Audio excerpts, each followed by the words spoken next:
Hello, and welcome to the Endless Celts Podcast. I am in the midst of realising how dark my lighting is, Jed, so I'm actually trying to sort out a spare light, hence the off-camera action there. I'll fix that in a minute once we get going. It's been a while, Jed. I think we were just saying before we came on air there that it's been probably 5 or 6 weeks for yourself. How you been keeping? At least, yeah. I mean, yeah, I've been busy. I've not been well. So that's a couple of weeks ago. I couldn't come on. I just wasn't feeling right. Yeah, I've been away, and I've actually missed a lot of football. Actually, I wasn't at the Celtic Rangers game because I was going to Rome. I wasn't at the Heart. Couldn't make the Heart game. Couldn't make the Kilmarnock game. Couldn't make the semi-final. So roll on a week and Saturday when we play Hibs to get back to Celtic Park. So as it's like the summer for me. I've not been at Celtic Park for ages. It's not just the podcast you're missing; you're actually missing all the football as well, which is not like you. Usually, you get to. No, I mean I've managed to see the games, but I've not actually physically been there. Mm-hmm. So it's roll on, and it was everybody's happy campers at this precise moment. Another league in the bag. It does get, as James likes to remind us, it does get a wee bit tedious. All this winning. So some people say. Not for me though. I was going to touch on it later on, but we'll touch on the tedious nature of winning 4 in a row just now. And how many more can we win, Jed? That's 4. We've got the infamous 9 that we talk about often, and obviously going for the 10. Is it a bit premature for that kind of talk yet? Yeah, I do think it's a bit premature to discuss that. You don't want to tempt fate as well. Listen, we're in a strong position, but for next season. But let's not kid ourselves. We are going to lose a few players, but I'm hoping that we are going to be signing some quality players. We've still got the money. We have, for the last numerous seasons, we have had a net spend. And so we've got the money there, should we do it. And if things are true, what's happening across the city with takeovers, whether it happens or not, if it does happen, you would think they are going to be in a stronger position. But we have to look after get our own house in order first. Let's make a statement in the summer and hope Brendan Rodgers gets the backing that he deserves, but most of all, what us, the fans, deserve. 100% back that sentiment of backing Brendan Rodgers. He's proven time and time again he's one of the best managers, especially in modern times, the highest caliber of manager that I think we could ever get at this moment in time, and he proves it every single season that he knows what he's doing. I understand there's some noise about not doing that great in the derby games against them. A couple of times they've got the better of us this season now. We need to rectify that. That has to be rectified. Yeah. But I trust Brendan Rodgers to do that. And I trust that there's other things happening, be it that players are taking the eye off the ball, be it that we're focusing on Europe at times, or whatever the reason was. I trust Brendan Rodgers to figure that out. And I'll go back always to the was it the 3-2 game at Ibrox in his first stint when we went down to 10 men. I think it was Eddie that got goal. Yeah. If a manager can go to Ibrox and make those kind of changes to still win us that game, and we go on to win another treble, that for me is a manager who knows what he's doing at the best of times. So, albeit we've lost a couple of games to them this season, it's not ideal. I don't want to see it happening again. But I trust Rodgers has got it in him to figure that out. Because if he can figure out game management within a 90-minute period like that, he can figure out how to beat Rangers long term when he really puts his mind to it. And I think we've seen that the last few weeks. And we'll get onto the game that we're all going to focus on tonight. But the last couple of weeks we've done a lot better performance-wise, goal-scoring-wise, definitely a lot better the last couple of weeks. But even in the last 2 games, it's almost been like a slow start, and then we've learnt what we need to do in game, and then we've blown them away by half time. And that brings us right into the game for for this, the topic of this podcast, obviously the Dundee United game there. It's the one that we've clinched the fourth title in a row, on course for the treble. Yet again, another 5-0 win under Brendan Rodgers when he's clinching titles, which he made comments about himself after the post-match, during the post-match interview, sorry. And it's a nice thing to keep doing when you know that your team can really turn it on when they have to. It's not just, I think last year he said he wanted to sprint across the line, not kind of limp through it. He really knows how to turn it on. So do the players when they know that something big is waiting for them. They know what to do. So let's bring it into the game itself. I'll run through just a couple of quick stats. There was 75% possession in our favour with 1 shots, 6 big chances. Our pass was 86%. I think it was something silly like 650 odd passes, successful out of about 740. And just for James, if he's ever going to listen back to this podcast, we also had an XG of 3.06. I know we all like that one. I personally like it because it does, for me, it just does highlight that that's kind of the momentum of the game. So when we get a XG of 3 and Dundee United out of the next year like under 1, that shows me that we were the better team over the piece. Whether or not we actually scored the goals is another matter, but it shows you that you were, generally speaking, the better team over the piece. And I like that stat personally. So that I'm not going to ramble on too much, I'll go into the first goal and I'll bring it back to yourself, Jade, just to see how we're talking about it. The first goal is a corner from Engels. For me, he gets quite a good ball in quite often. I don't think he's a bad set-piece taker. It's an in-swinger. The corner comes over. Scales is kind of at the back post sort of area.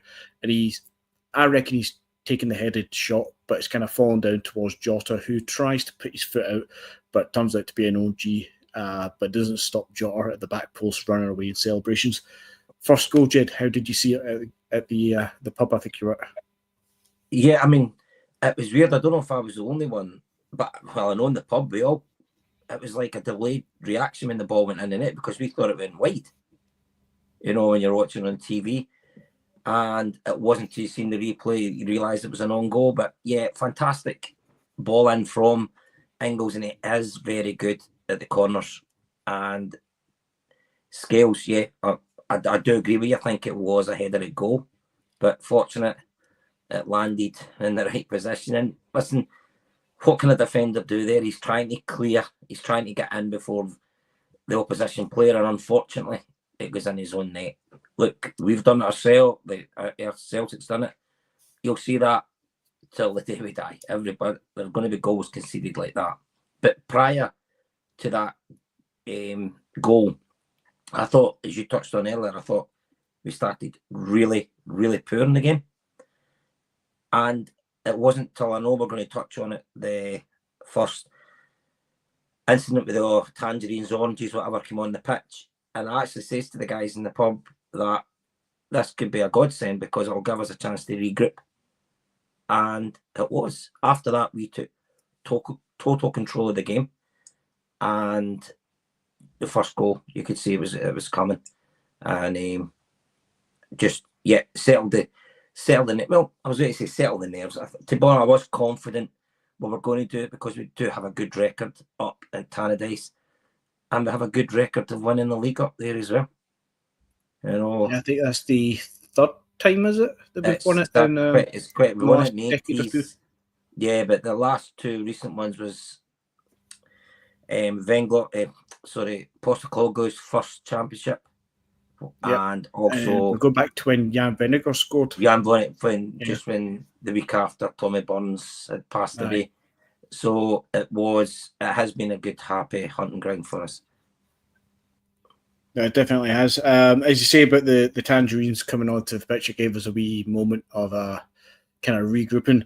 I will touch on to that with the whole protest after the roundup of the goals, but it's definitely a talking point that I think most of us would say helped us in a little bit, but I don't think how to phrase this properly, I don't think we needed it. I think we would have got there in time anyway. Yeah. But it probably did kind of just make a nice break point in the right. That's the first 10, 15 minutes.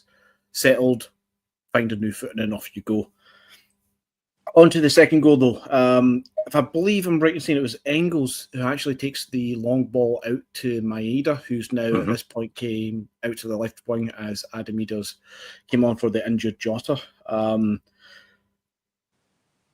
Engels takes the ball out to the wide on the left side. He runs in with Idah, and he keeps the ball low and crosses it into Kuhn, who kind of just runs in on his stride. And it's very reminiscent of how we scored goals under Ange Postecoglou. Everybody in the attacking three running forward at the same time, following in from each other. Very refreshing to see that happening now a bit more often. And it happened under Brendan Rodgers a few times over the last year and a half, 2 years. But it's nice to see when we're flowing, that still is the kind of the go-to pacey goal that you like to see. For yourself, though, that second goal with Idah keeps the ball low, crosses it low into the stride of Nicholas Kuhn, who tucks it away at the back post.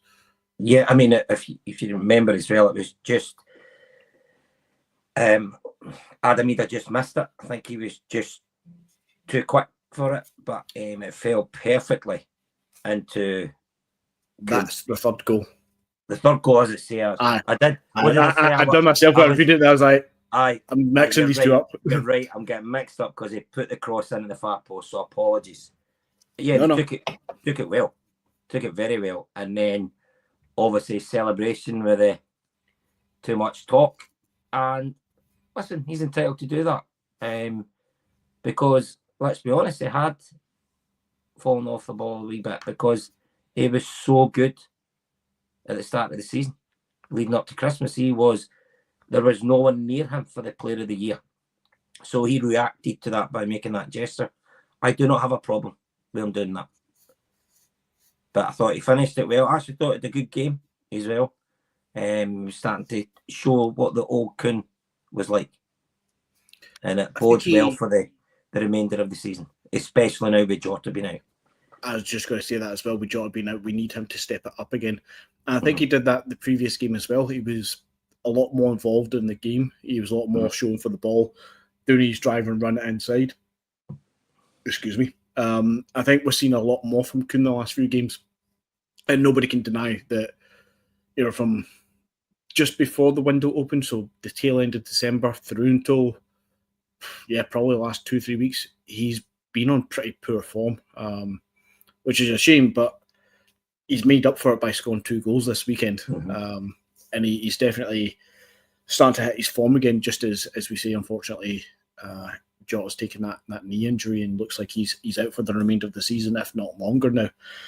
Which brings us into that third goal, and obviously we're talking about Idah and his dummy, shall we say. Again, the ball's out to Idah. I think it might be Taylor who passes it through to Idah at this point. He again keeps it low and he crosses it in low, and I reiterate a few times that because it's something that he's developed in his game this season, is to refrain from the high crossing because he's not very good at it, and he keeps the ball low and driven across the deck, and it's a lot more effective for the other players running in. But he's tried that, and he's picked out Idah perfectly, who's just maybe half a yard, quarter of a yard, just out of pace with the ball, and he takes a wee swing at it, and he's completely missed it.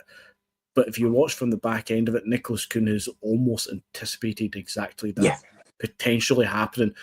I'm not saying he's anticipating Idah fucking up, but I think he's anticipating this is where I need to be for the ball to fall, because just in case.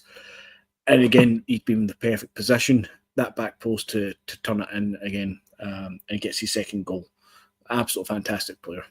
It was a kind of goal. It was reminiscence of the goal that Idah scored against Rangers. Yes. Idah scored a few goals like that, and that surely now that's going to give Kuhn the confidence to go on for the end of the season. Let's hope he's got a big point to prove this weekend when we're across the city. So it's all good in the moment. You mentioned Taylor there as well. I thought Taylor has been outstanding since he came back into the team. It's amazing what the birth of a child is for him, I think. But he's certainly looking the part, and it will be interesting to see if he does sign the new contract. It would be, and as much as I've been one who's been quite vocal to say that we need improvements on Greg Taylor, I don't think anybody would deny that. I would be more than happy to go into next season with the stature of Kieran Tierney and Greg Taylor as his backup sort of thing. I know we're going to, ideally we're going to play them both quite a lot, giving Tierney the rest when he's needed. So it's not like Taylor, if he was hypothetically saying that he would be, only getting 5 or 6 games or bit past. I think Taylor would start a good 15 to 20 games next season, even with Kieran Tierney being the number one left back. I think there's scope there for a kind of second fiddle left back to actually get quite a lot of game time. So having the experience and the stature of Greg Taylor as that backup option, I think is an absolutely fantastic level of cover and depth for the left back position. My only concern about it is what wages is he going to be asking for and we willing to pay? Not that he's not worthy of it, but just how much does that mean we end up spending on the left back position? Which again sounds a bit daft because I'm always one to say that we need to spend a bit more money. But I'm thinking if we're giving Tierney 40,000 a week, approximately, I imagine he's going to be up there with Callum McGregor, 35 to 40. And giving Greg Taylor, say, 25 to 30, you're looking at a good 60 to 70,000 just for the left back position.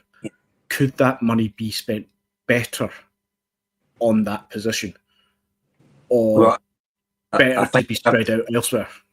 Listen, let's not kid ourselves. If Tierney can remain fit, we can never afford to buy a Kieran Tierney type player. Nope, I agree. So the money, he's taking a massive pay cut to come home.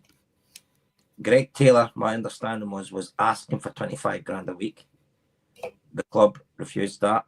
Now, could it be they're trying to meet in the middle and maybe give him 20 grand? Maybe, we don't know. It's all hearsay at the moment. But I think getting Tierney back, a fit Tierney is the best left back in Scottish football. He's a better left back than Andy Robertson, in my opinion. I think a lot would agree with that, to be fair. But I think we'll let other people judge on that. That's just my opinion. Debate. I think Kieran Tierney, and listen, let's not kid ourselves, he's going to be coming back a lot more experience. He's been playing in a better league against better wingers, and it's just unfortunate for some reason Arteta doesn't fancy him. The Arsenal fans fancy him, but Arteta doesn't. So on his sword, let him die there, Arteta, and good luck to PSG tomorrow night. So just as Monty brings that up there, I reckon, Monty, that's probably what he's on around at the moment now. And I think Greg Taylor is well within his right to be asking for 25, even 30,000, because I think Greg Taylor goes down to the Championship or a kind of bottom half EPL team, and he can get that kind of money down south. Now, we know they can spend a bit more money than we do. I get that. But when he's at the age he's at, just had a kid and all the rest of it, he's not going to be short of a few bob. Of course not. But he'd be well within his right to go chase that kind of income for the next 4 years. And I think he deserves that kind of wage. Excuse me, sorry, guys. I just don't know if Celtic, I know we can afford to pay 25 to Greg Taylor and 35 to Kieran Tierney.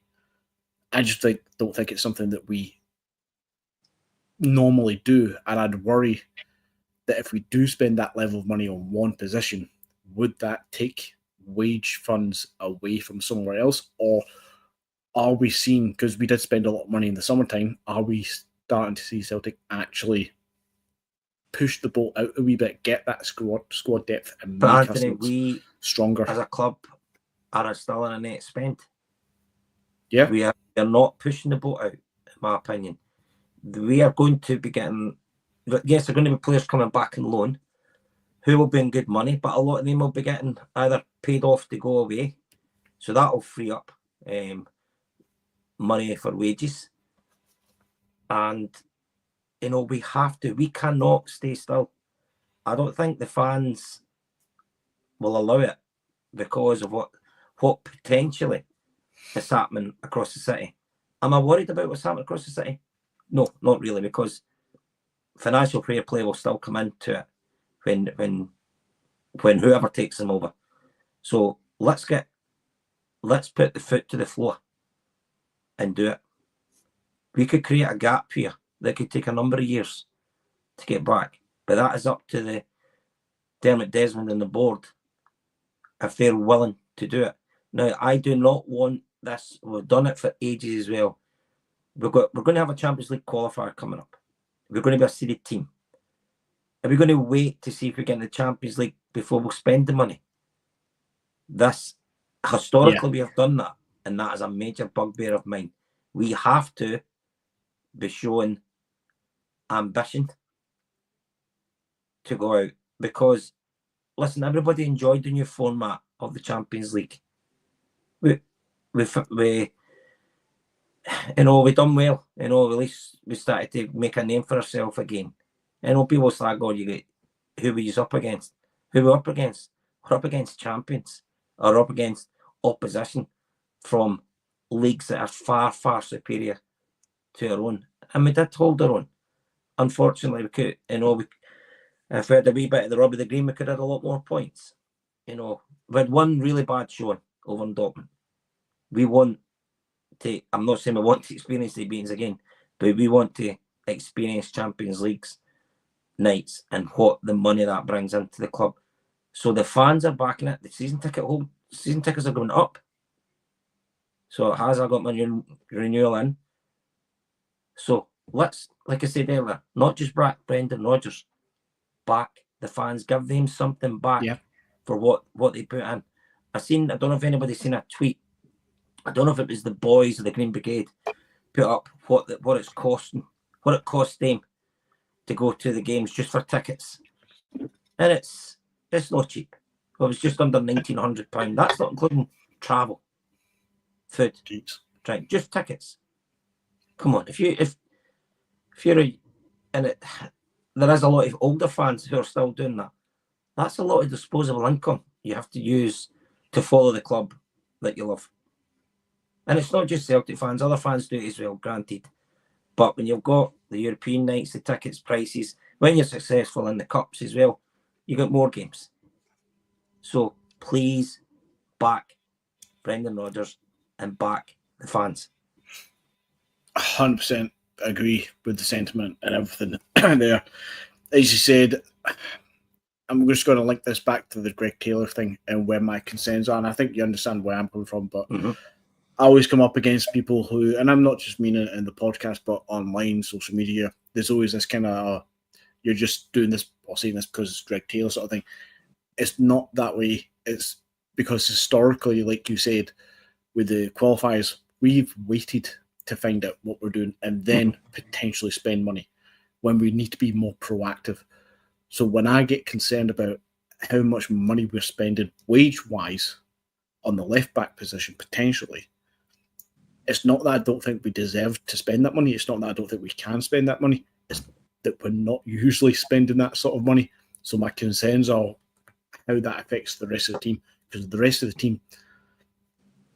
the squad needs to be backed to that level of depth as well. When you've got Kieran Tierney as number one left back and Greg Taylor potentially as the backup, that's the kind of depth and quality that the majority of the squad needs to be. We need to have the level of Kieran Tierney, Alistair Johnson, Callum McGregor, Idah, Jota, Kuhn. They're like the level of starting 11 that we deserve. But the backup has to be almost like a minimum at Greg Taylor level for all those positions. Solid, reliable, dependable. Okay, they're not Champions League. They're not. It's not to say that Greg Taylor's not Champions League worthy for us. He is. He's good enough. He's performed well enough in there. He gets found out sometimes. But along with other players, of course. But we can't have two Kieran Tierneys at left back. We couldn't afford to keep them. Literally, we would get them bitten off our hands sort of thing. We need to be realistic about what the true depth is, but we also don't want to have, a Burnaby as your left backup. Greg Taylor's a brilliant backup to have, and I'd like to see that level of depth and experience and quality throughout the whole squad. So I just want to see that we do that, because historically we don't give ourselves that kind of depth. But Anthony, you made a good point there about other players and what money they're on, but let's be devil's advocate and look from what Greg Taylor's thinking. He's maybe thinking, well, wait a minute, what have I done? I've been at this club for a good number of years. I'm not what you would say in a position that's the striker or midfielder winger gets more publicity and so on. But he's maybe thinking, I have played a huge part in the success of this club in the last, since I've been here, since Neil Lennon signed him. So he's probably going to say, well, EBC's on X amount. Because let's be honest, each player will know what they're on, they'll be talking. So he's saying, look, I'm not asking to be at that level. I'm asking, I think I deserve to be here. Yeah. There is no harm in doing that. Now, this is where negotiations come in. The club say, no, we're not going to give you that. We're going to give you this. And they'll say no. So let's hope they can maybe meet in the middle somewhere.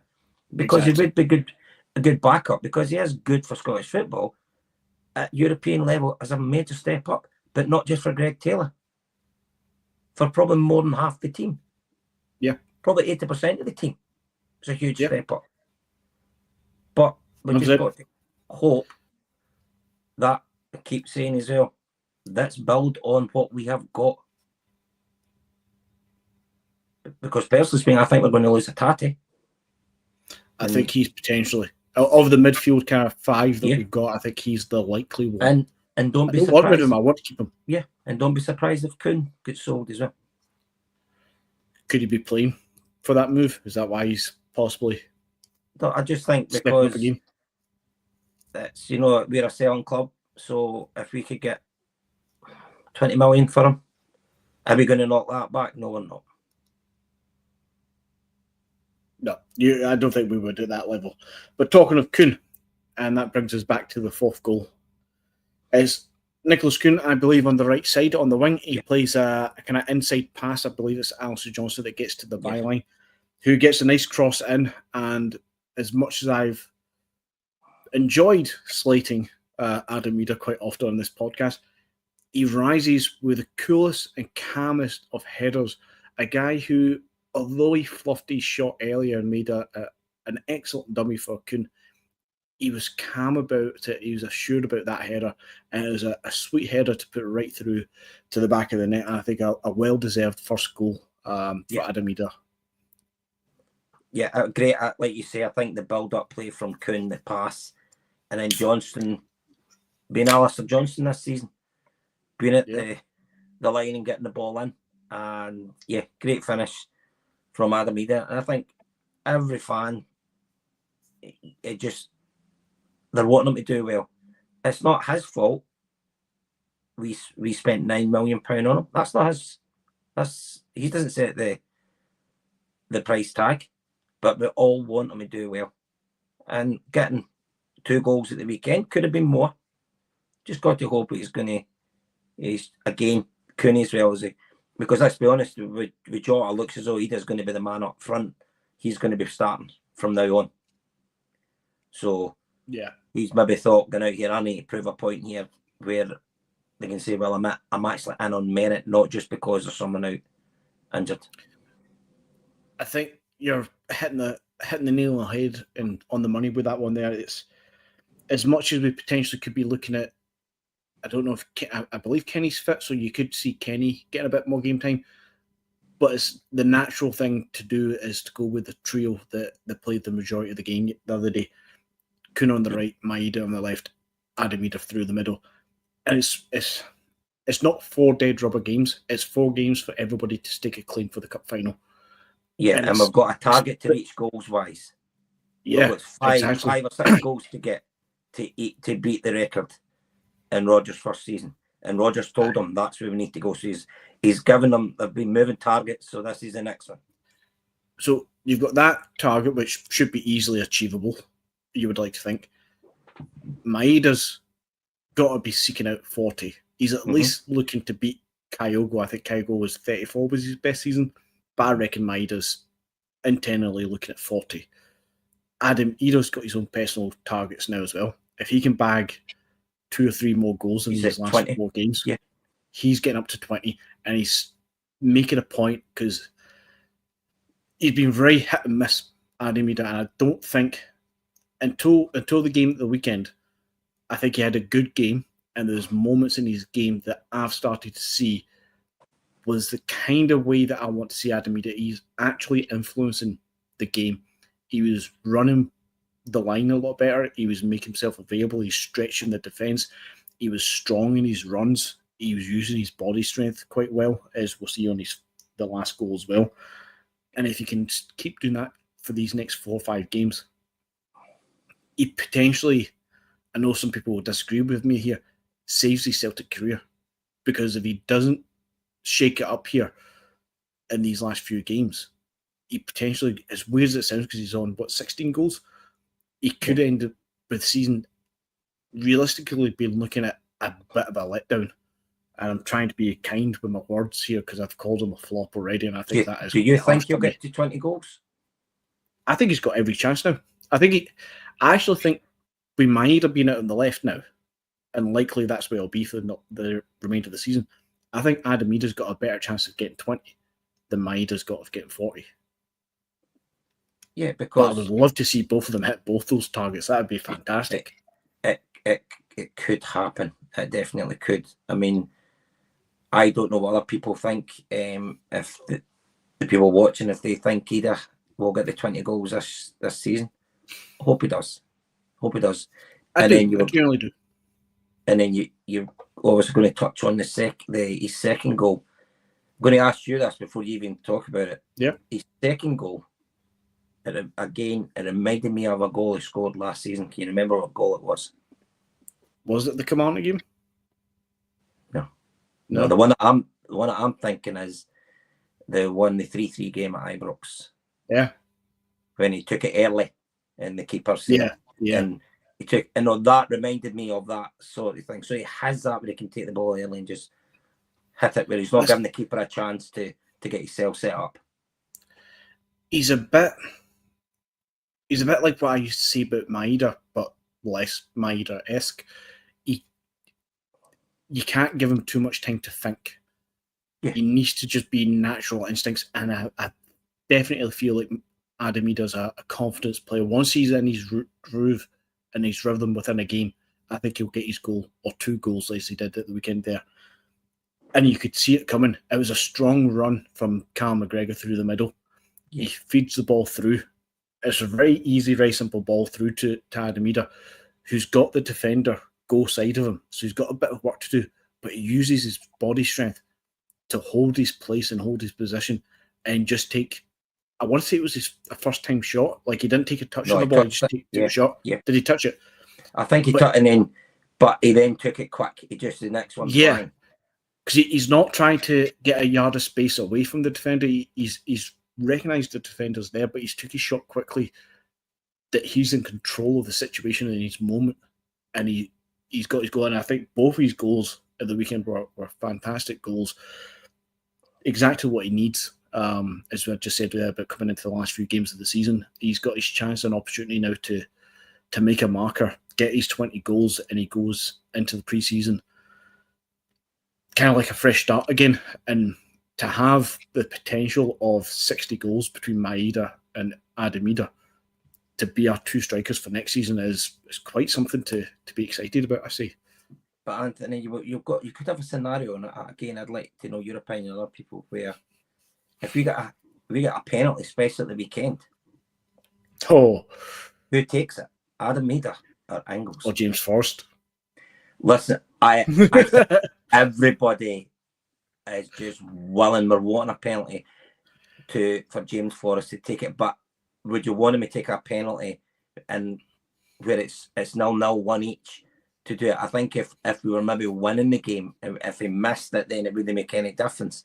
We all want James Forrest, but I'm thinking a scenario where it's a tight game, especially on this weekend. Who takes a penalty? Angles or Adam Idah? Because we all want Adam Idah to get the goals. I think in that circumstance, like if we're saying it's a 0-0 or 1-0 point in the game where we're not got the game wrapped up, assuming James Forrest may be on the pitch at the time, I think it's still Arnie Engels that takes that. I think he's the most assured, confident penalty taker that we've got. And I think we don't change that unless we're 3 or 4 goals up in a game and we're trying to get James Forrest his goal. I think at that point you'll see the kind of gentlemanly hand it over, because even Brendan Rodgers in the post-match the other day was making the same comments. He's like, talk about James Forrest, 26 medals, he's scored in every season so far, but not this one yet. And even Brendan Rodgers makes that kind of quip about how they're trying to get him his goal, that they know within themselves. And I think every one of us could probably tell you that in the last few games, you've seen moments where the ball's been specifically passed to James Forrest to try and get him into that position to cut in and get the shot off, as he's traditionally famous for doing with us. But you can hear the anticipation in the crowd as well when he gets the ball. Every single Celtic fan is just willing him to get this goal. So because what a record they have. It would be great for him. Absolutely fantastic. I mean, one man club.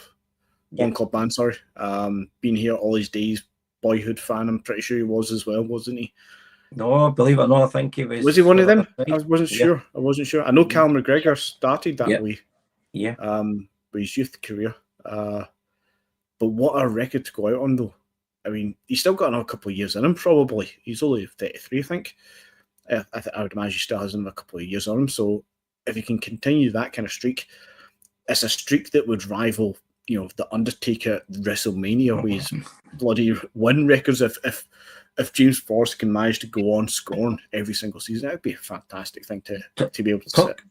I seen a stat today, and I actually meant to time it down about they're just doing a comparison for captain of Rangers and McGregor. And McGregor's 20 odd medals, whether it be cup or the league, compared to Tavernier's 3. It was, when you seen it, you thought, my God, that is quite galling.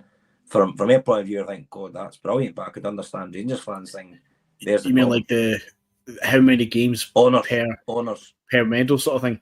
Yeah.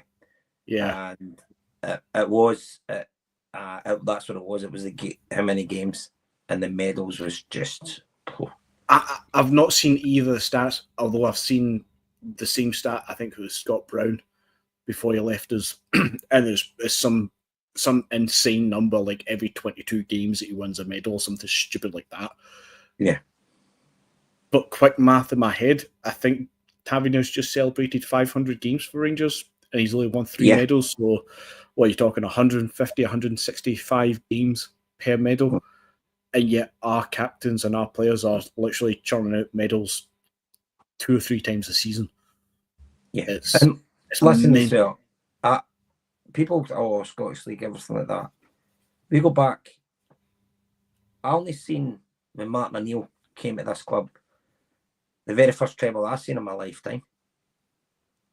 So if it was that, how did we not do it? When the Lisbon Lions and all that, what a phenomenal team. We've done it once. I'm sure it was once we've done it. It's not easy to do. Not easy to go out and to win a treble, a domestic treble. And for us to be potentially going to be doing it for us at the 9th time, 10th time, I think it's the 9th. I think 9th is the record. Yeah, it's just wow. Because I can always remember the first time we done it under Martin O'Neill. I think, am I ever going to see this again? Lo and behold, I have. If I talk about Martin O'Neill's treble. Yeah. So there you go. So I hate when people say, "Oh, it's easy." Who are you up against? You got to remember, before Rangers, however you like to know, came into the league after, they came back as a new club and so on. We never won a treble when they were out. It was only when they came back in we started to win the trebles. So they can't say you've done it when we weren't in the league and so on.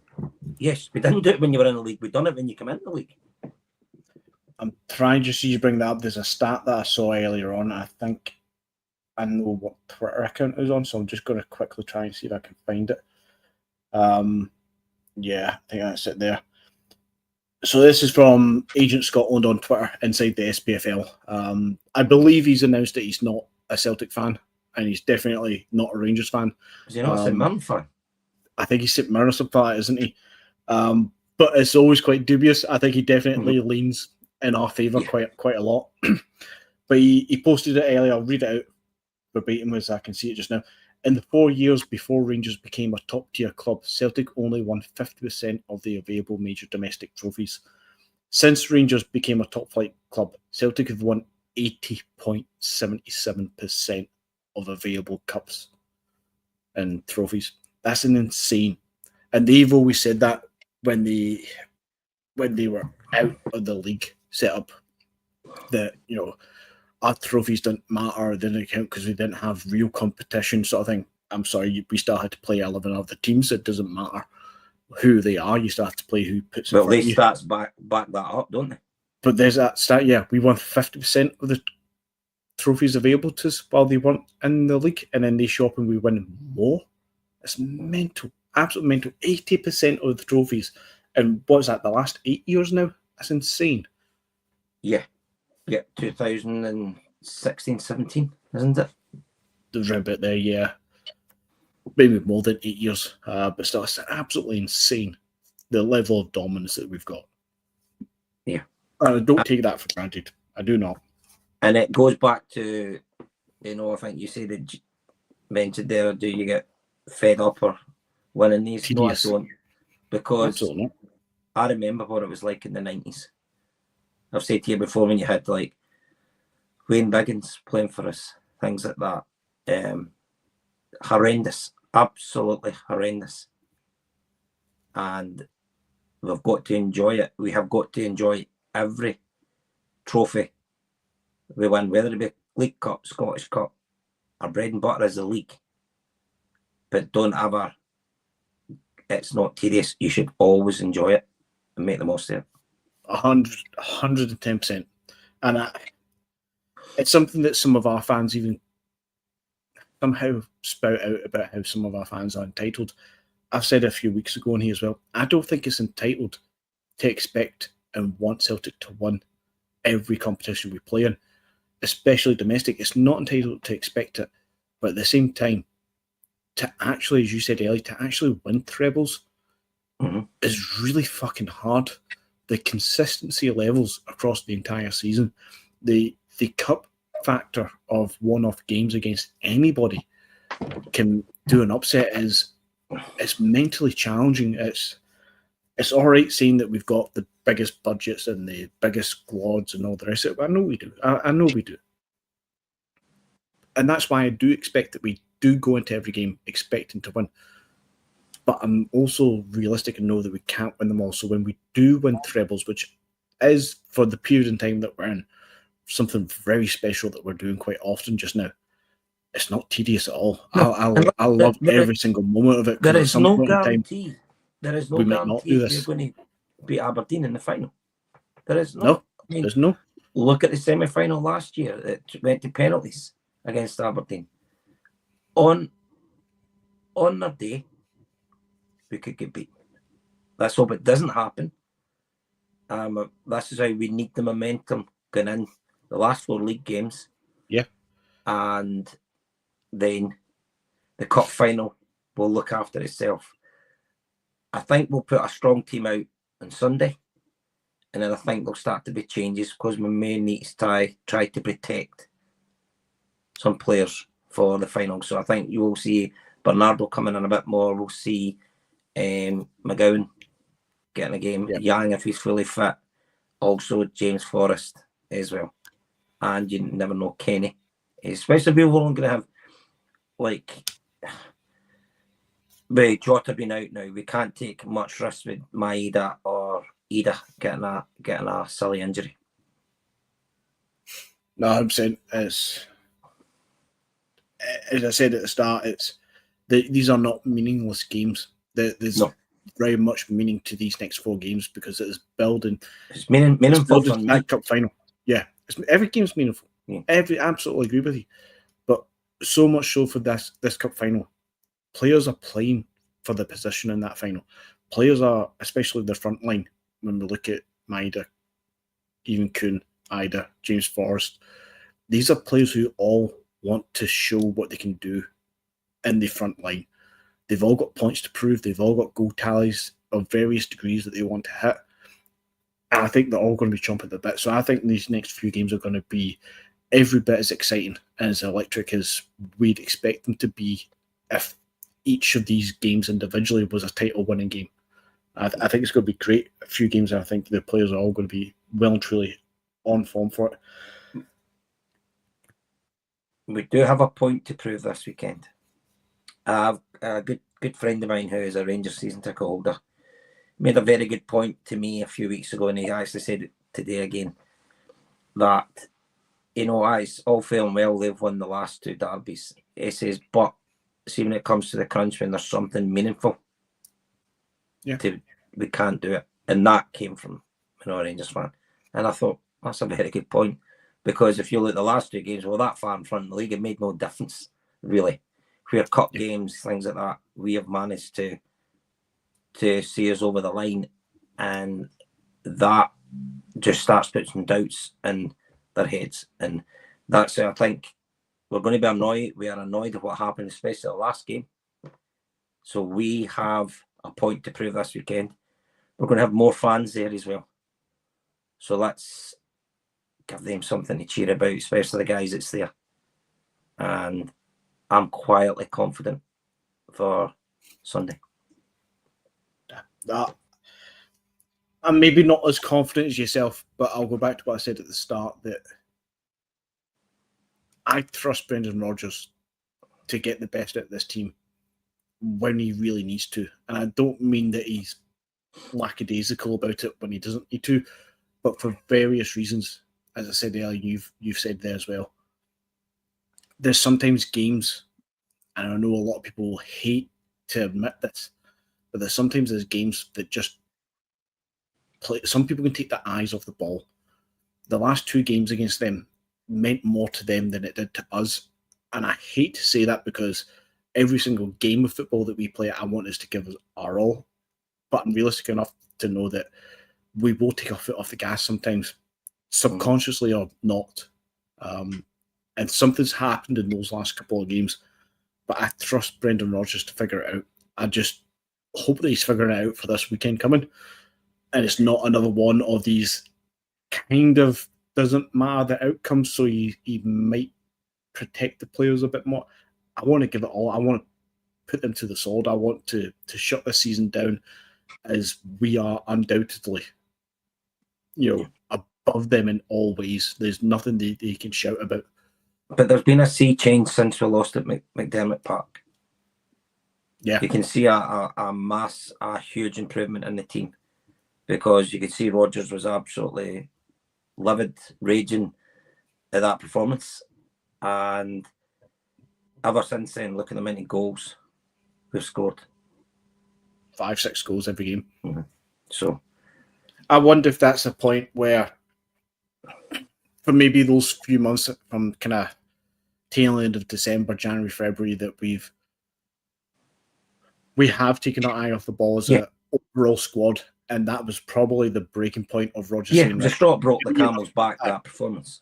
I've given you enough time to figure out for yourselves to do it, gentle kind of way. And he's decided, no, fuck it, this is it. And the Alex Ferguson style of hair dryer or reading the riot act or whatever he's done, I wonder if that's the point where it's hit home that the players are realising, shit, we've all got something still to play for here. We're taking our eye off the game too much. And they've all kind of realised back on track. Because they're not bad footballers at this club. None of them are. They're all fantastic players when they're on the game. And when we are on our game, we are fantastic to watch. And it just maybe mentally is taking that moment just to realise, shit, get your head back in the game. This isn't pre-season yet. Anyway, brings us back through to the end of the game. We rounded up all 5 goals, and there was a few points I wanted to cover and touch on, but I think throughout our chat we've covered actually quite a lot of it. Idah was going to be one of the big talking points. We've discussed quite in depth about him. James Forrest as well was another point to try and discuss, but again, 26 medals. He is the most decorated player, and he's in desperate search for that goal. Yeah, we'll touch on him a wee bit more. I'll let you have your say about him. How does James Forrest for you sit in the kind of the status level of Celtic players? Is he? I know some people in our podcast will quite happily say he's a legend. Is he a legend to you? Is he at that height? Has he done enough? I think he has to go down as a legend now. I mean, let's be honest. Say we signed him. He's came from Spain, whatever, and he would be just getting raved about. But because he's homegrown, and I remember Monty will probably mind as well in the 80s and that when Peter Grant, and I mean, now Peter Grant, he wasn't a phenomenal player. He was a great player, but he got a lot of stick. They're always an easy target in the team. And James Forrest has had that for a number of years. So he has, from certain quarters of the fans. But I think every single one of us, like I mentioned earlier, we just want this guy to score and then, the consecutive league season scoring and also to become the most decorated player in the club's history. And you look at the players that's played for us, and to take it over by probably one of the greats in Bobby Lennox, I think just speaks volumes for James Forrest, because for the last good few years, he's not been a starter. He's been a squad player. And if you look at the end of last season, he was phenomenal. Mm-hmm. So he was. So Lily. Yeah. So is it written in the stars he's going to score this weekend? The winning goal. The penalty. Yeah, I know things happen for a reason. And what a way to go. What a way to reach that milestone by scoring a winning goal against your fiercest rivals. Or is it going to be, well, it wouldn't be in the league then, I would say the cup final, but let's hope he scores a cup for the cup final as well, and also the league. Leading. So these two, that's a great point. Yeah, Red Scotland and Smell the Glove as well. Correct. Yeah. So there's guys, I think Ross and Anthony as well would quite happily use the term legend for James Forrest quite happily. And I hope you don't mind me saying that. If I'm wrong, then I'd be surprised. But look at the players that do get called legends. Yeah. Who, like when the Cano would be seen as a Celtic legend. He was only here a season or two. George Cadete was there. For me, they're not icons, but not legends.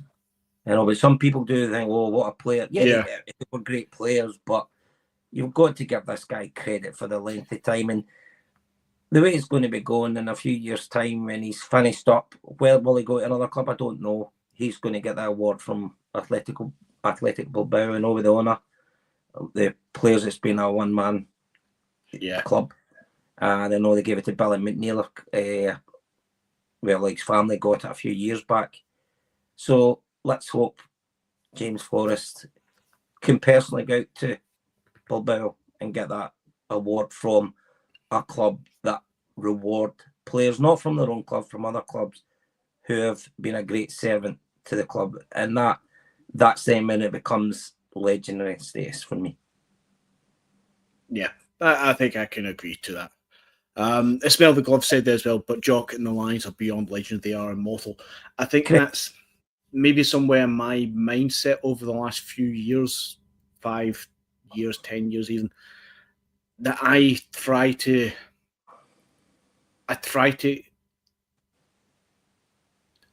see the difference in it, and I can't just.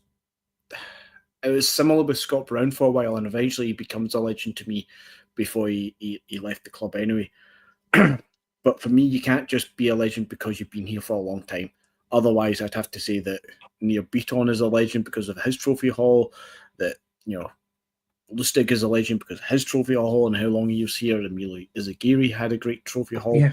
So there's a period when this was talked about a couple of years ago with James Forrest that I wasn't comfortable using the term legend for him at that stage, because just by being here doesn't necessarily mean you have to be a legend or having a great trophy haul. Because Anthony Ralston is 27 now. He could end up going down as a one-man club minus his loan stint and have a fantastic trophy haul, but nobody is going to convince me that Anthony Ralston at this point in time, if he stays at this kind of the quality that he is going to go down as a legend. But James Forrest is different, I think, the same way that Scott Brown became different, because they've eventually done something that isn't just I've outlasted everybody else. Scott Brown went on to be an integral part in the 9 in a row, captain us to invincible trebles upon trebles upon trebles. And I think Scott Brown, when he started doing that, is when he goes down as not just being a fantastic, great captain, he went down as a legend. And I think James Forrest at this point, even without his goal this season, but I think his goal would just be the icing on the cake, as Red and Smelgov were saying, if you're getting to the point where your name is going on a record, I think you start to be quite easily accepted as you're a fucking legend of the club. Yeah. And you have to, back to the Alliance of the Jockstein thing, for us, we need to remove them from the conversation of legends, because they are, as for lack of any other term, immortal to us. They are above and beyond legendary stats, because there's so many clubs in Europe don't have that achievement that we've got. I mean, obviously Real Madrid, Barcelona and stuff, they have many of those achievements, but that's a different stratosphere. Not the story, not the local lads. 30 miles That's what's all unique. from... That's what's unique about it. But I think we as a fan base need to extrapolate that out and then look at what the true legends of the club outside of those, because that is so unique to us. And then we need to look at what icons are as well. And I think the term legend gets thrown around a bit too easily. But when it comes to Scott Brown and now James Forrest, they're legends to me now. But they are. I think they deserve it. There are 3 legends to me in my lifetime who do not have the trophy haul that Scott Brown, Callum McGregor's got. And if anybody disagrees with me, they can, but I don't think they will. Danny McGrain, Tommy Burns, Paul McStay. Yep. In my opinion, they're legends of this club. Yep. Do they have the trophy haul, the medals, what other players have got? No, they don't. No, but they especially with McStay, they epitonise everything about the club as well. Yeah. Tommy Burns. Especially Tommy Burns, Mr. Celtic. Yeah, and Danny McGrain as well. Probably, I was really young when he was still playing, and then later on. But when you speak to my dad at the time or other people, they would say he was the best right back in Europe. Never mind in Scotland. Danny McGrain was a phenomenal player. Now that is a legend to me. Paul McStay and Tommy Burns. Good point, and there's another good point. Roy Aitken. Yeah. Yeah, a few of those coming in there. Brilliant. I know, hands up, I forgot about Roy Norman. You think the Centenary of the Year as well. Roy Aitken, Feed the Bear. He was, a great servant to the club. Great. And again, they do not have the trophy haul what other players have. Yeah. But as we're saying there about even Scott Bain as well from the Duck. Yeah. Yeah. There's some players, this is why up until James Forrest is now, put his name on the record sheets at the club, I can't just accept, you've been here for a decade and you've got X amount of medals, you've lived through so much success, you're naturally a legend, because we would end up having to call Scott Bain, Lustig, who's a fantastic player, Neil Beaton. We'd have to start naming these people as legends, and then they're not legends. But what James Forrest has done, his story of being through the youth setup and all the way through one club man, is a nice story, great story. But especially if he gets this goal. Especially if he gets this goal. I mean, he doesn't need to score this goal to be a legend. He's going to go down as a legend because he's got his name on that record book, and he fundamentally deserves to be called a legend for this, because you can't have somebody have that kind of record and not be a legend. And I'm going to say a stupid name here because nobody's going to disagree with me, but it's kind of like Larsson. He's the all-time. No, he's not the all-time goal scorer. But you know what I mean. Larsson's got so many records in himself. His Golden Boot award and stuff. He's naturally a legend, even without that. But at the same time, with that as well, you can't just. There's some things that just happen. And James Forrest, Scott Brown as well. They got to the point that it wasn't just longevity. It was a combination of all the other things. Just makes it right now you're a legend. But they have to get to that point. What that point is for certain players is different. For Scott Brown, it was captain in the invincible treble.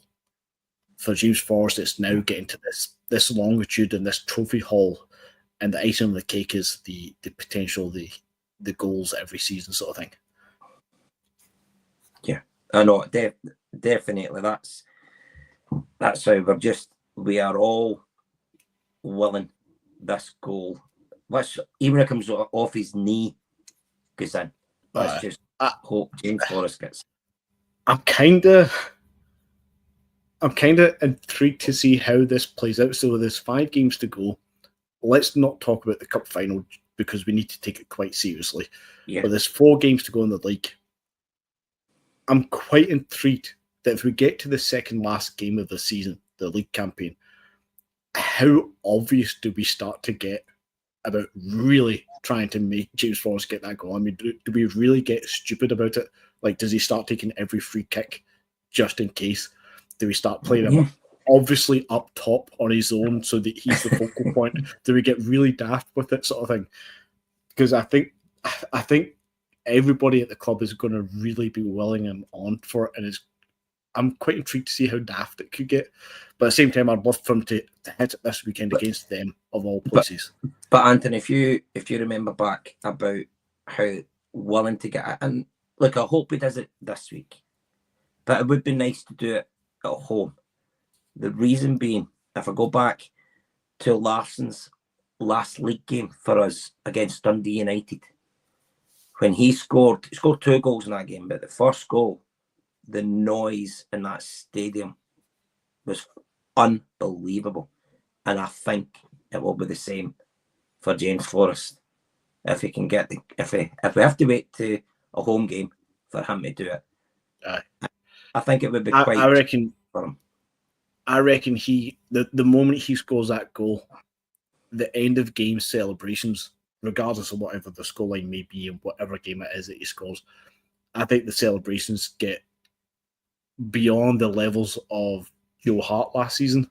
Yeah, when we were winning the league, and it was like it was so all about Joe Hart because of how much Joe Hart bought into the club and the atmosphere of everything. It was at times it was almost like the Joe Hart celebration of the end of his time in his career.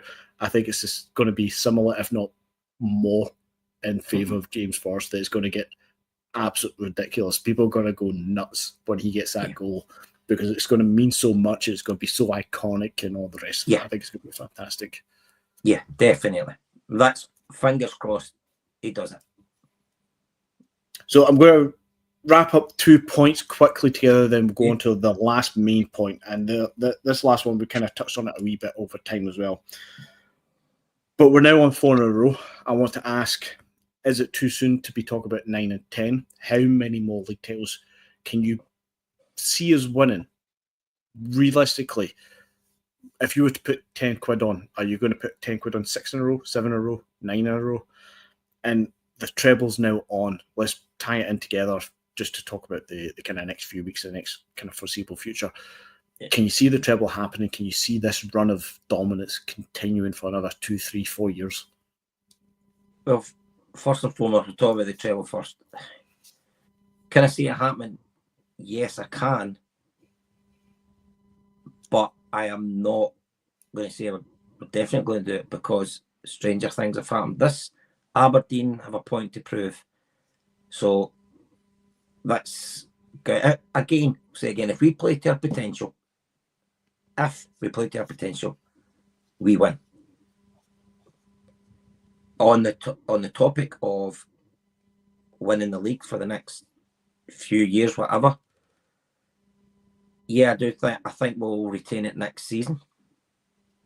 But for us to move forward, as I mentioned earlier, to put that gap further, we have to back the manager. We have to get a better squad player in. So if there are injuries, that we can do it. I think we can all say as well, I think we're all quite pleased with Sinsalo, the goalkeeper. Mm-hmm.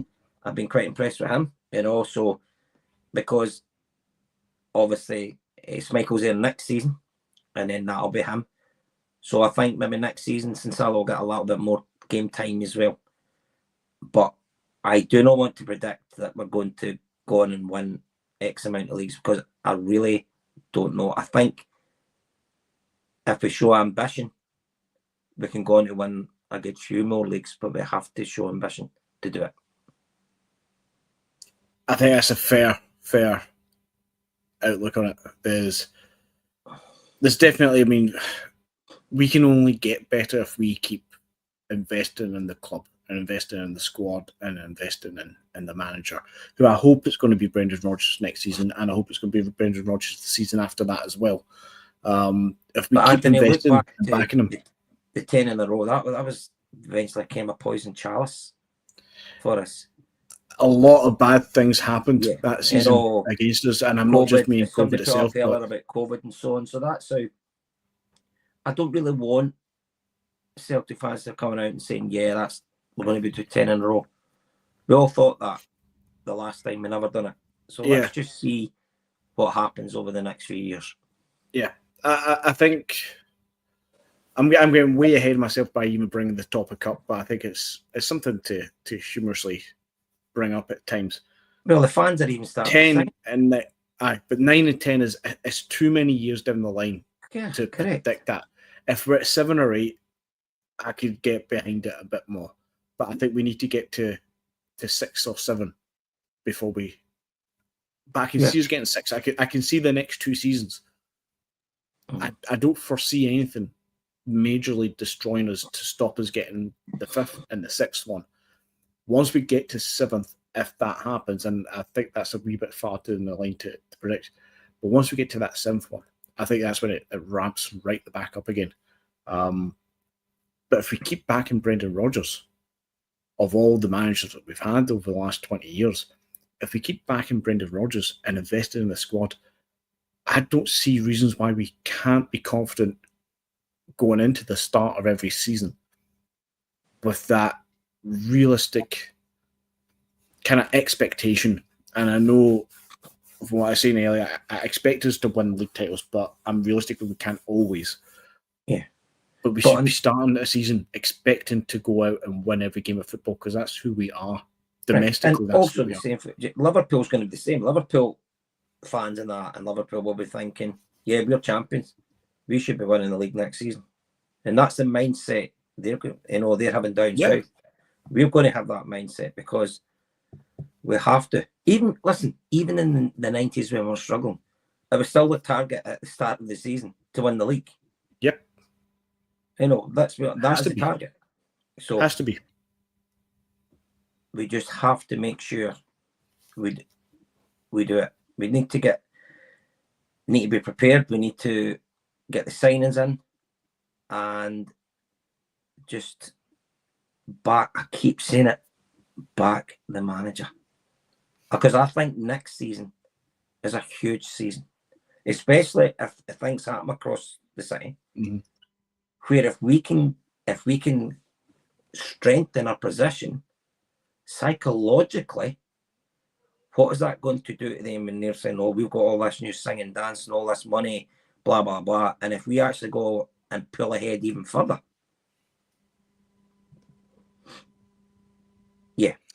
that's my bigger worry about anything else. Smell the glove. I mentioned that earlier. PCR comes in. It's not my worry. Isn't they come in and throw 40 million, 50 million at the squad? I don't think they're going to do that. I don't think they can do that because of financial fair play, PSR, and all the rest of it. They can't throw that money at. But it's not just throwing money at the squad, regardless how much that may or may not be.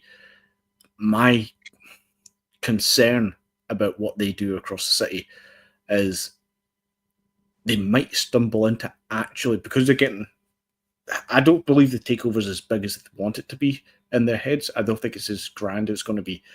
But if there's enough influence from the Americans coming in, they might actually influence enough that they actually get run like a proper sports outfit rather than a charlatan fucking second-rate bus company fucking side project of whatever nonsense that they are. Mm-hmm. They might actually end up appointing directors of football, sports directors, proper recruitment teams, and X, Y, and Z. They might actually have a structure. What, within their club, like Man United's doing? Maybe not quite that one. Aye, I mean, it can go wrong, but they can also end up with one of the most successful businessmen in the last 30 years. And they could flump it. They can absolutely flump it. But then money they could also go anything. It just gives you a better chance to succeed. Exactly. But they could also end up going the Leipzig kind of way or the Liverpool kind of way, where they do stumble, maybe not instantly, but they might stumble into a bit of consistency. And over the next few years, they might actually fall into being an actual football club and a sports franchise where they actually operate sensibly. Which my concern is not that they become anywhere near or better than us on the pitch, but they actually might do something that we should have done years ago. I'm not saying we should be involved in American takeovers, but we should have a setup at the club that is so much more modern and professional that would take us up a level. I'd just be concerned that they go up one level for them, might actually let them stumble into a little bit of success, which I wouldn't like to see. I don't think the Americans coming in are going to start blowing us out the water. I don't think they're going to threaten us anywhere near any sort of scale, not initially anyway. Let's look what happened when Roy Dyler left and Dermot Desmond had to prove a point that he wasn't going to play games anymore. So he went out and got Brendan Rodgers. Okay? So that's what I'm saying. With Brendan Rodgers being there for next season, because he's already said 200% it's going to be there. So what can he do as a statement? His statement the last time was to bring Rodgers in. Yeah. When they thought he was going. So what's the statement? Let's spend some of the money that's in the bank. I would hope so. Other revenues and money coming in, i.e. better sponsorship deals again. The Adidas deal. And now we'll get more money off Adidas because we've come as the elite. An elite, yeah. So do we get more money off them now? I don't know how much more that generates. Like, I'm making up a number. If they give us £35 million a year for the rights to make our kits and sponsorship, blah, blah, blah, blah, blah, I don't imagine that raw number increases. But what being an elite club with Adidas does is it opens up our merchandise to the entire world market. So currently, clubs who aren't elite only have their merchandise sold in specific markets. So for us, it's in Scotland, one or two shops in Ireland and England, maybe a shop in America, depending on where it is, and maybe one somewhere abroad, somewhere maybe in Australia or something. And that's about our limits of where we get sold. It's why, generally speaking, you can't go into a shop in Scotland and buy a Benfica top because Benfica is not an elite level club. But you can go into a shop in Scotland and you can certainly buy a Juventus shirt because they are an elite level club. So suddenly, if we go to elite level, revenue-wise for us, our shirts become available worldwide.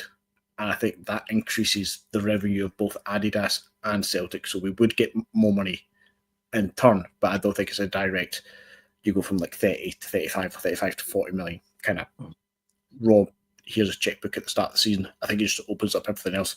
It also opens up better materials. I always thought that all the pro players would have always had the better shirt materials, but seemingly the pro players currently don't have anything different from what we buy off the shop floor. But with the elite level, they'll get all these fancy, sweat-inducing, sweat-absorbing technology, shorts, whatever the fuck it is.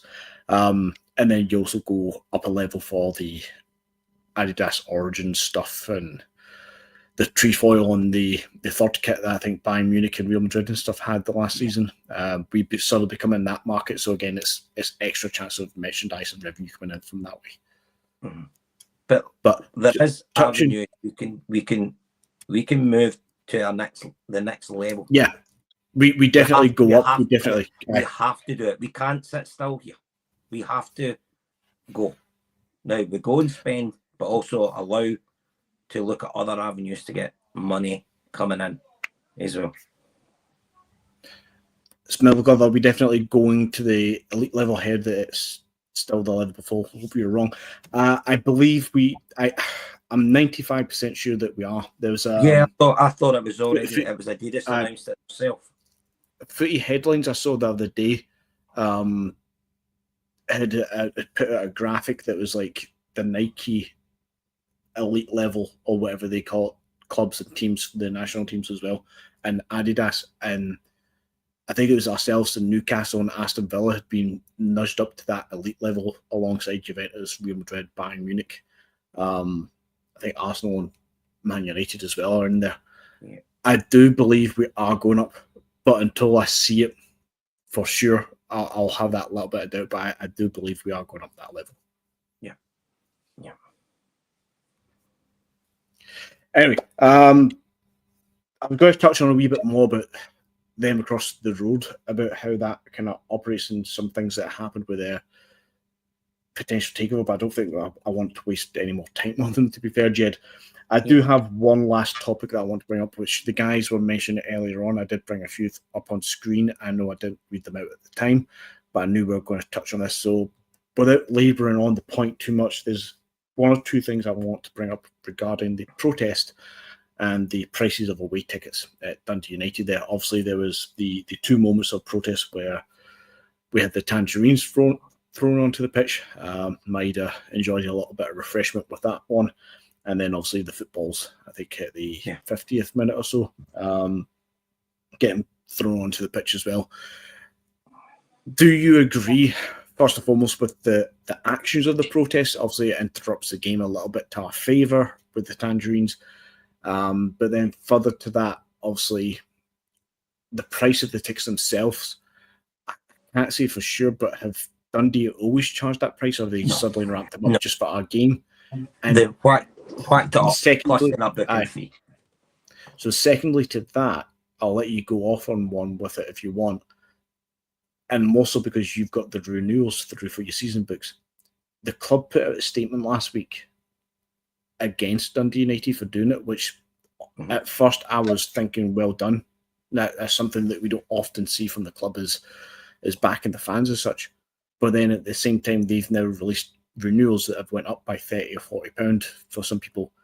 And it's almost taken the average price of the game at Celtic Park for Celtic fans near to the price that Dundee United were charging us at the weekend anyway. So fans can be disgruntled, but can the club really make that statement now if they've increased season ticket prices that brings it up to that kind of 39, 40, 41 pound per match?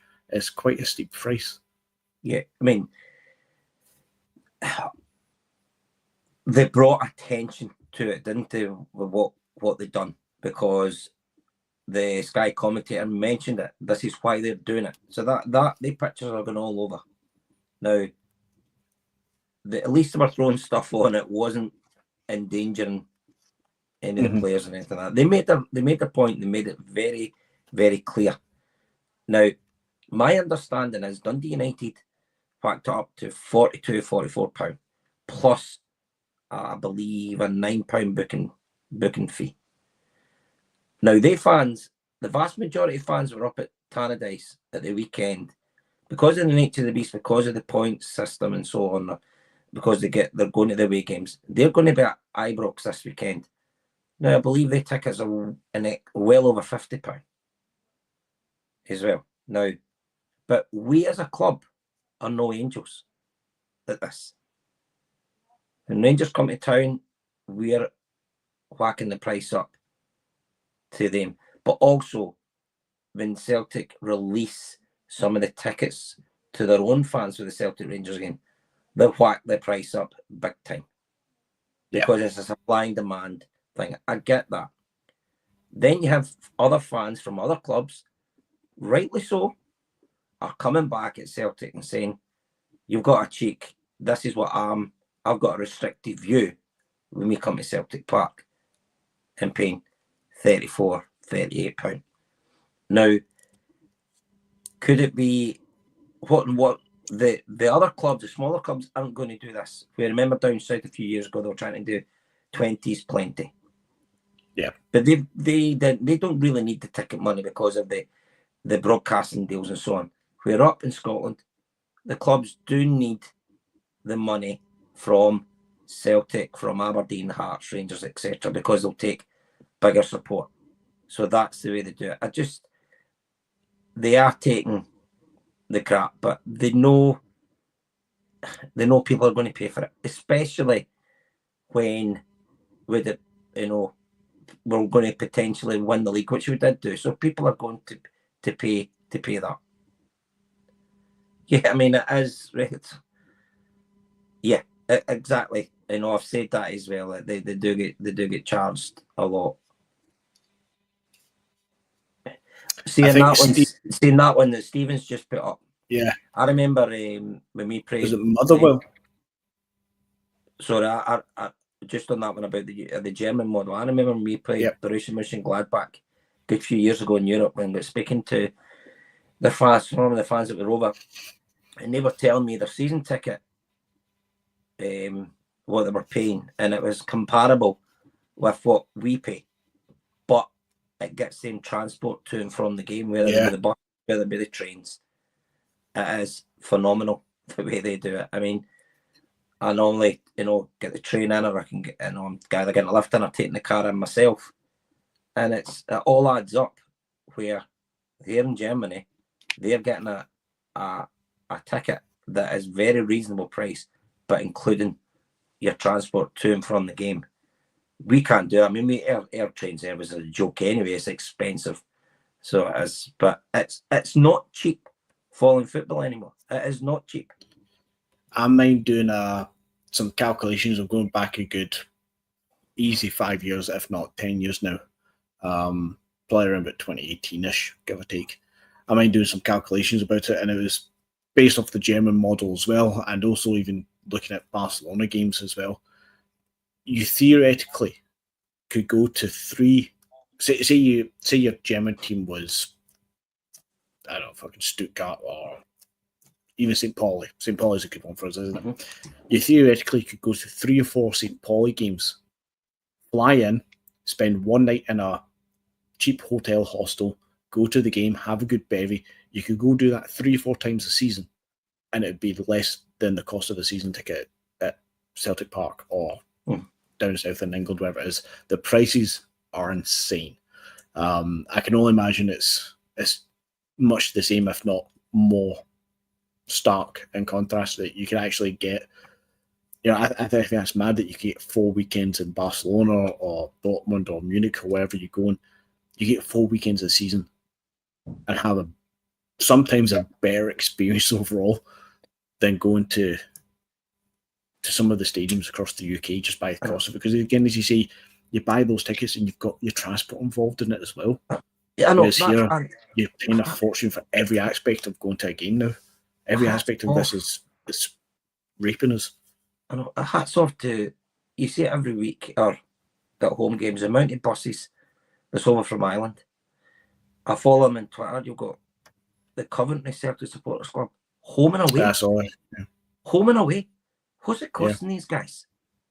They must. Are they getting back in 4 or 5 in the morning and then not even going to bed and then going to work? I mean, it's unbelievable what these guys and girls are paying following the club. And like I say, other clubs have supporters like that as well. It's not just us. Yeah. But from farm wide. Very, very expensive to go. And then if you want to go, you know, I've got my daughter who's an adult, and, you know, between the two of us, we're going to be close to £1,300 just for league games. Then we've got the home ticket scheme. Then if we go to the game with transport, if we go and have a drink before the game and a drink after the game, it soon mounts up. And then I've got other hobbies as well, you know, that I participate in, you know, my golf, etc. And it does become a bit, you're thinking, oh, what one do you give up? Because it's getting extra. I mean, it must be, that's how if I can't make a game, I'll always offer my tickets to someone. Yeah. And I don't want a penny off them. As you know, I put it on the chat as well to the guys. And I would rather someone could go take their boy, take their girl, somebody take their grandkid, go and get it. And I'm not wanting anything for that. I would rather someone use my ticket. I think it goes. They can go and get it. I have never took a penny off anybody. Get my ticket, and I never will. The only time what I have done, like for the cup final last year, my daughter was unwell, so I sold the ticket to a friend of mine. His nephew bought it, so I was back because I'd paid for that. It wasn't with my season ticket. Yeah. So that's the only time I then take it. But my season ticket, I have not taken a penny off anybody that's ever used my season ticket, and my daughter's, and I never will. But I just, because I know how difficult it is for people who maybe want to take a kid to the game. And also, it's say £40 for them, an adult, £20 for a kid. I knew this would start as soon as you started talking with that. I know. It's you know, and I just feel, I mean, when I was wee, when Jock Stevens was a manager, my dad used to take me to the main stand in the 1974 or 75. I started to go to the games when I was just a tot. I took my youngest daughter to her first game, I think, when she was 3. She's now a season ticket holder herself. She's been abroad as well, following Celtic. And this is what it is. It's passed through the generations. And I just feel so sorry for fans who genuinely want to go to a game and they can't because the finances don't allow it. Does that make them less of a Celtic fan than me? Of course it doesn't. Because I'm at this precise moment, I can afford my season ticket. But that doesn't make me better than anybody else, a non-season ticket holder. Because situations maybe doesn't allow people to go. And but look, we're all, as I said earlier, we need to go and spend. It's unfortunately the animal which football is. To be successful, you need money. And you're first and foremost, how do you get the money? You're paying customers. You know, that's it. And, you know, they're getting all the revenue from pies, just everything like that. It's just a cash cow. So that's my rant over me. No, I'm happy for you to have it. But with that rant being over, we're at the 1 hour, 29 and 10 second mark. I'm going to give us a wrap there because this is a wee bit longer than I thought we were going to go, Jed. I thought it'd be a bit every moment of it. Yeah. Yeah. Have you enjoyed it so far, though? Yeah, I've not been on for ages. I'm dying to get back to Celtic Park a week on Saturday for the Hibs game and roll on the cup final. I've already made plans because unfortunately, I won't get a ticket for the game now because months and months ago, we had a family gathering at Easter Sunday, and then lo and behold, our tie was to be on Easter Sunday. So I got offered a ticket through the season book, both my daughter and I, and we had to say no. So that rules us out for a ticket for the final. And rightly so, give the people who has been. I don't have a problem there. So I've already made plans where I'm going to be watching it. Good. I've not made those plans yet myself. I'm pretty sure next weekend is going to be a hungover one, trying to watch that game. Hopefully I can celebrate with a rough head anyway. But on that note, guys, we're going to say hail, hail, and all the best. Next Anthony, podcast. One note before I go, and I'll let you know how I got on. I am playing in the John Hartson golf day or this Friday. Nice. So see how I got on there. So it'll be interesting seeing some of the old players in that there. So I'm looking forward to it. Just hope the weather's going to be decent. Fingers crossed. I know it's meant to be a couple of good days this week. I don't know how we get on closer to the weekend, mind you. But all the best with that, of course, and keep us all posted. Hopefully get you back on. You can tell us all about it next week. Hopefully be a good victory over that lot as well. Anyway, guys, that's us for tonight. I hope you all enjoyed it. Until next time, guys. Hail, hail. Cheers now.